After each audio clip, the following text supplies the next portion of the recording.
Well, move that over there. Why don't you stand there? You got the level on that, Joe? Hey, how's this video coming through? Are the lights hot enough? Don't forget to dolly in close. All right, be sure and stay clear of number 2 camera, and all set. Stand by.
Hello, I'm Bob Trout.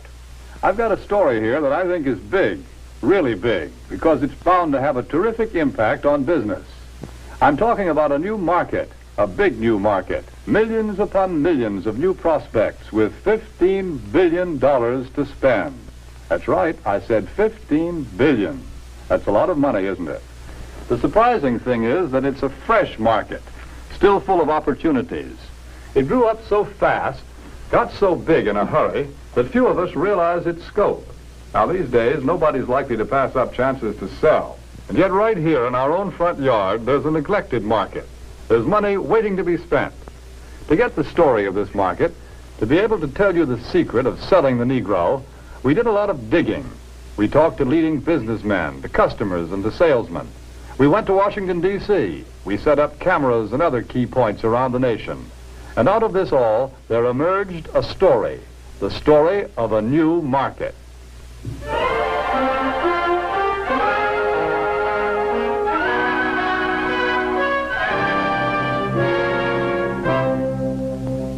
Yes, this is the market we're talking about, the new Negro family.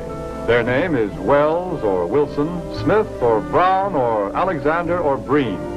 They live in Chicago, in Atlanta or New York, in Detroit, St. Louis, Los Angeles, any one of 1,000 cities and towns. All over the country, families such as this are enjoying new prosperity. They have new interests, new standards of living, a buying power they've never enjoyed before. They're good prospects for practically all types of goods and services. All too often, though, they're overlooked prospects. Why? Because of some good, valid reason? No. They're overlooked because of mistaken ideas, because of out-of-date ideas about how the Negro lives and how he buys. The truth of the matter is that the Negro lives pretty much the same as other folks. He buys pretty much the same way, too.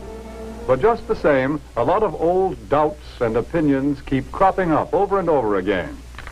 I don't like to do business with Negroes. They're drifters. You can't keep track of them. Yes, although a lot of people think that way, the truth is that 1 out of every 3 Negro families living in cities today owns its own home. That figure comes directly from the United States Bureau of Census. Maybe so, but Negroes are poor credit risks. Not more of a credit risk than any other group. Actually, the Negro home buyer meets his payments faithfully, often more faithfully than other race groups in the same economic level.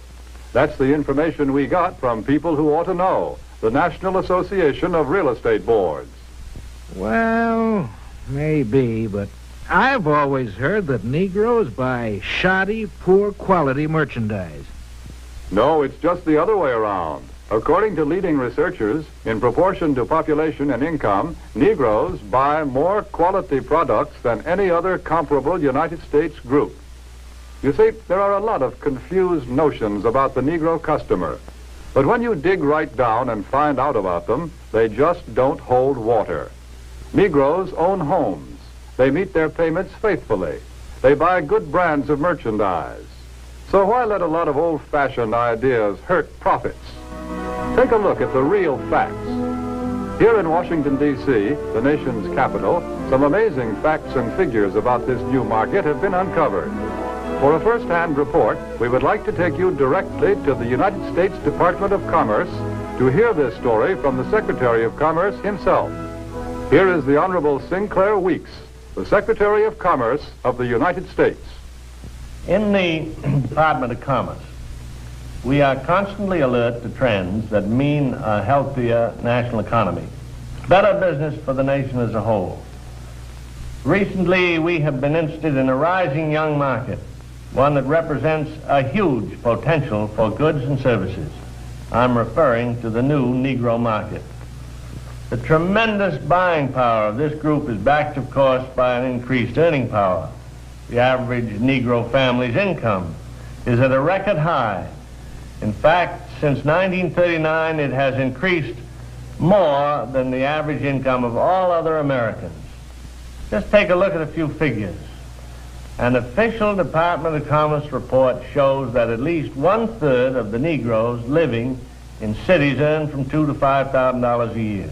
Today, the average Negro wage earner brings home a paycheck 4 times larger than the one he collected in 1939. As a whole, the Negro market has a total income of about $15 billion every year. And after taxes, Negro families still have many billions of dollars to spend.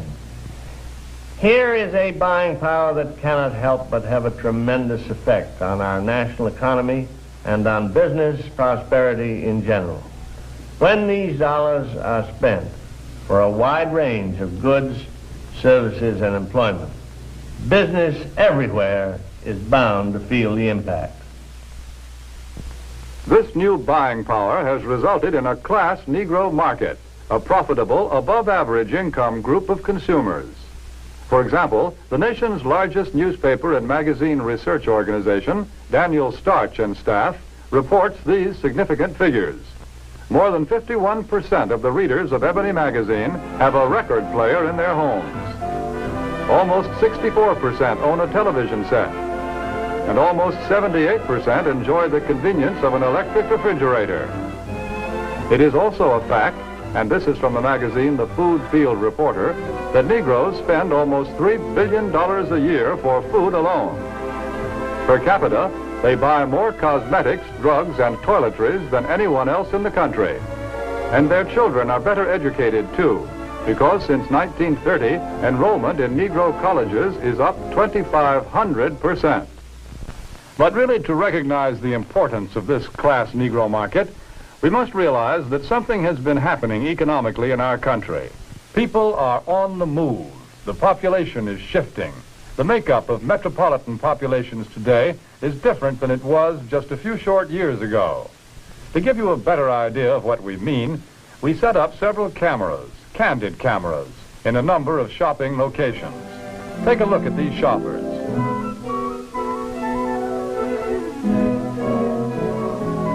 Notice what a large proportion of them are Negroes. What's the reason?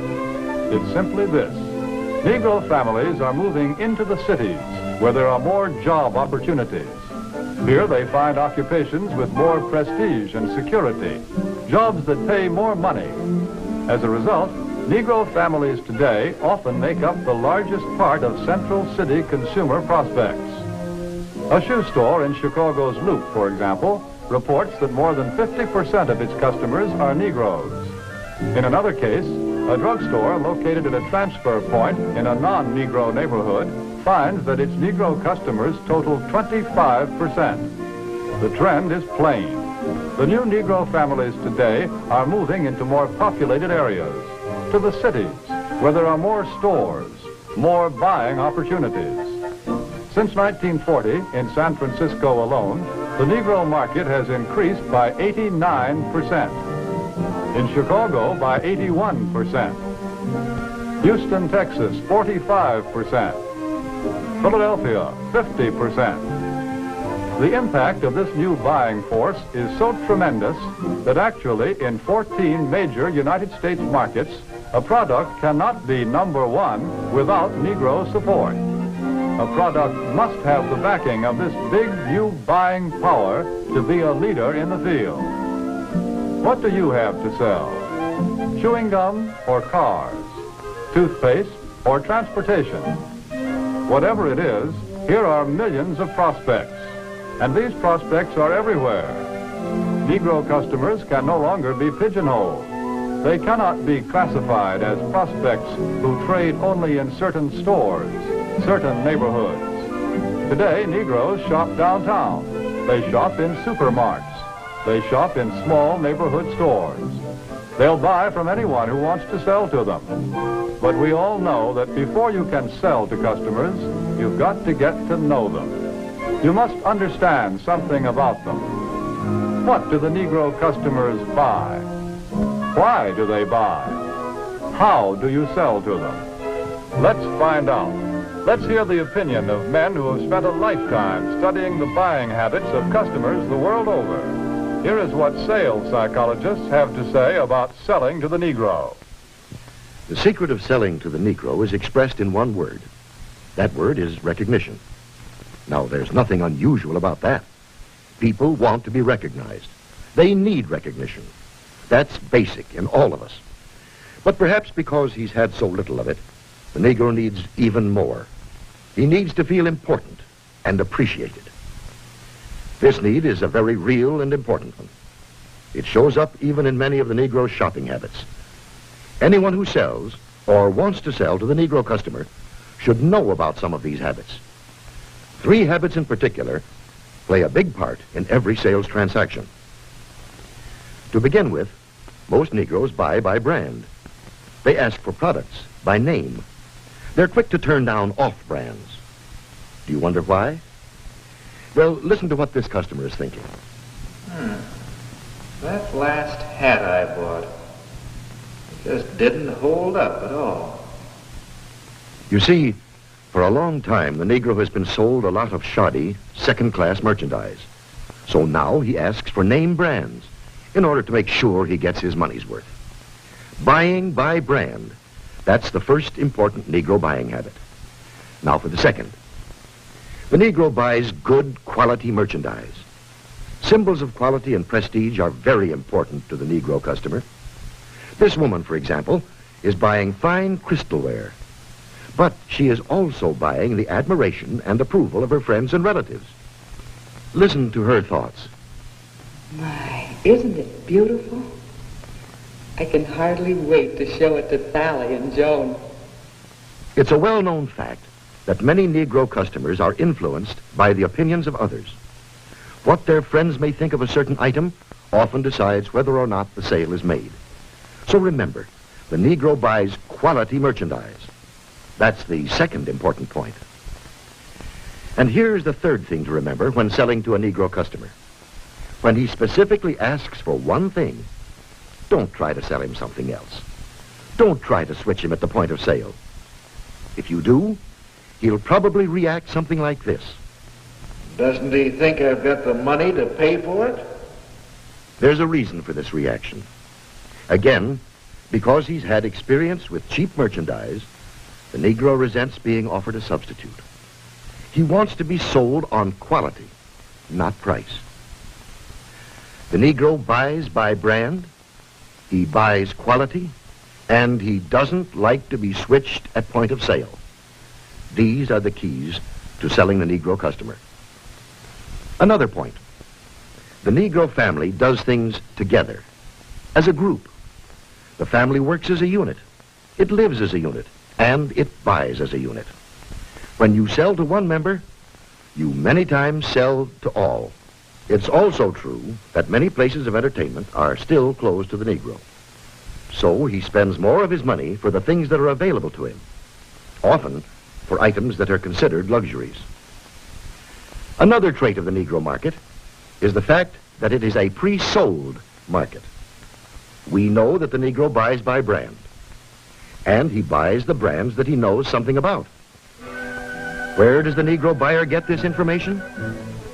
We know that Negro customers are turning more and more to the publications that are tailored specifically to their needs, that give them the news and the information that they want to read about.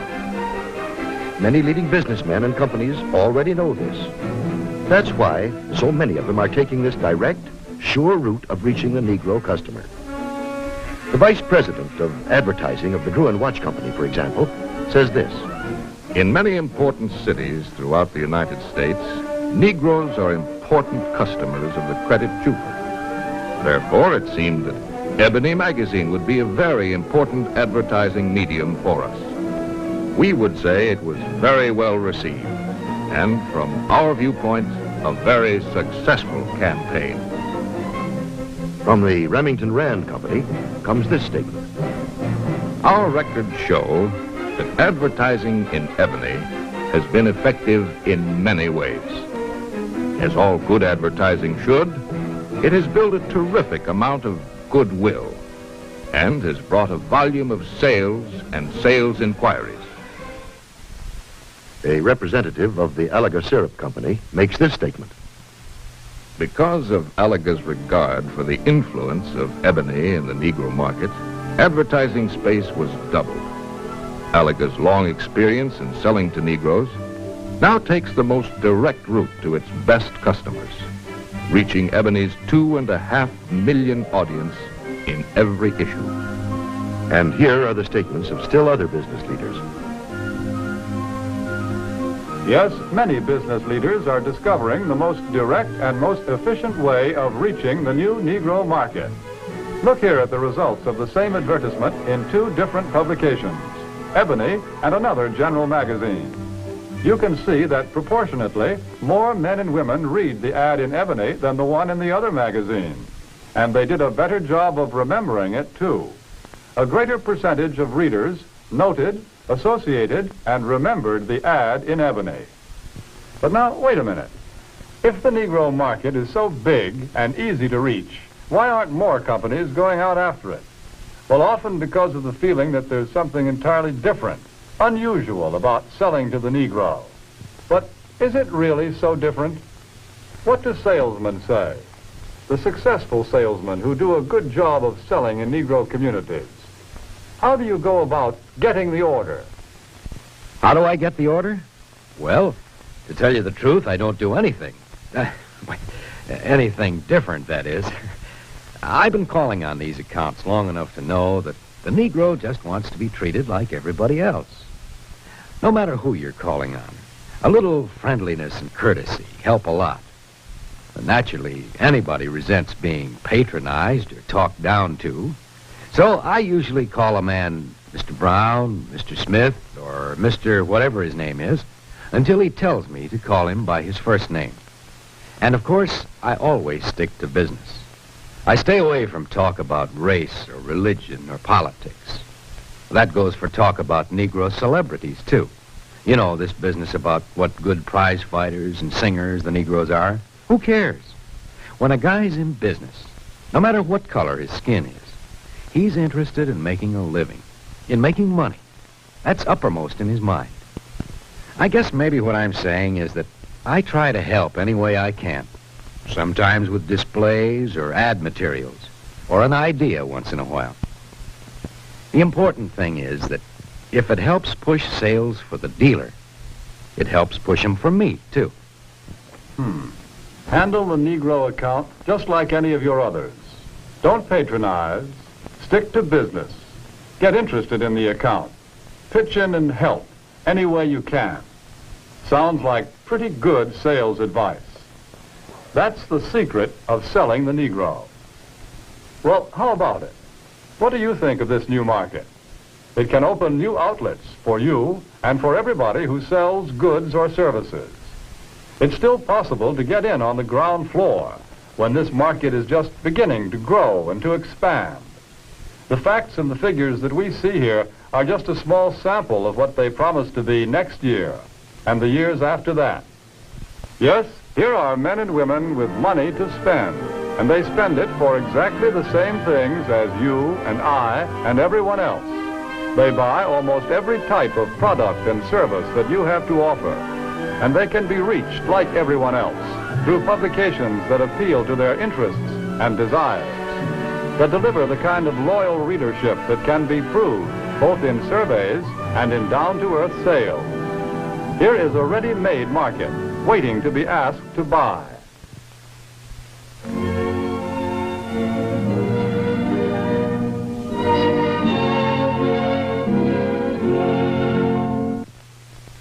Here are millions of customers for what you have to sell. Customers with $15 billion to spend.